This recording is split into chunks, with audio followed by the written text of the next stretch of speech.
कैसे बेहतर तरीके से लड़ सकते हैं। जन सुराज से आपको क्या सुविधा या क्या मदद मिलेगी, ज्यादातर लोग यही सुनने समझने आए हैं। तो पहले बात तो आप ये समझिए कि ये पूरी व्यवस्था बनाई क्यों जा रही है।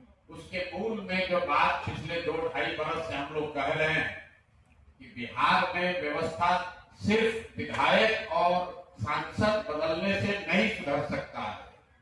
सिर्फ मुख्यमंत्री प्रधानमंत्री के नाम पर वोट देने से बिहार में व्यवस्था नहीं सुधर सकती है। आप लोग सब जमीन से जुड़े हुए लोग हैं।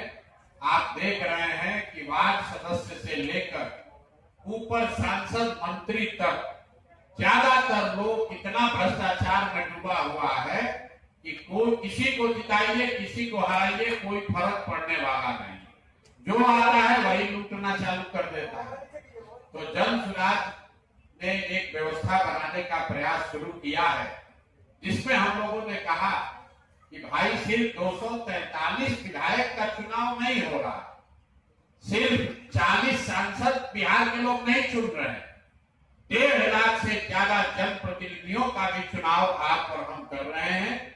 और कई मायनों में लोगों की नजर में, लोगों की जिंदगी से जुड़े हुए मसलों पर वही प्रतिनिधि, उसके पास इतना सुविधा है, अगर वो प्रतिनिधि ठीक हो जाए तो बहुत सारी समस्याओं का निपटारा हो सकता है।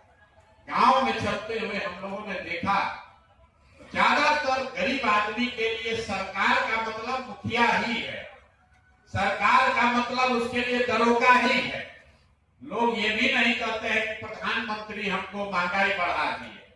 लोग गांव में नहीं कहता है कि भैया भ्रष्टाचार बहुत, मुख्यमंत्री गलत है या मंत्री है इसलिए बढ़ गया है।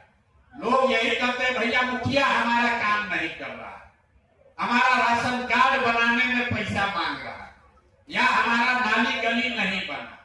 तो सरकार का जो मतलब है लोगों के लिए, उसमें ज्यादातर मसले पंचायती राज से चुने हुए प्रतिनिधियों से जुड़ा हुआ है, या फिर सरकारी व्यवस्था में निचले स्तर पर जो पदाधिकारी हैं, पंचायत के पदाधिकारी, बीडीओ, सीओ, कर्मचारी, दरोगा, यही 5-7 लोग जो पूरी व्यवस्था में ऊपर से देखिएगा तो उसका कोई गिनती नहीं है।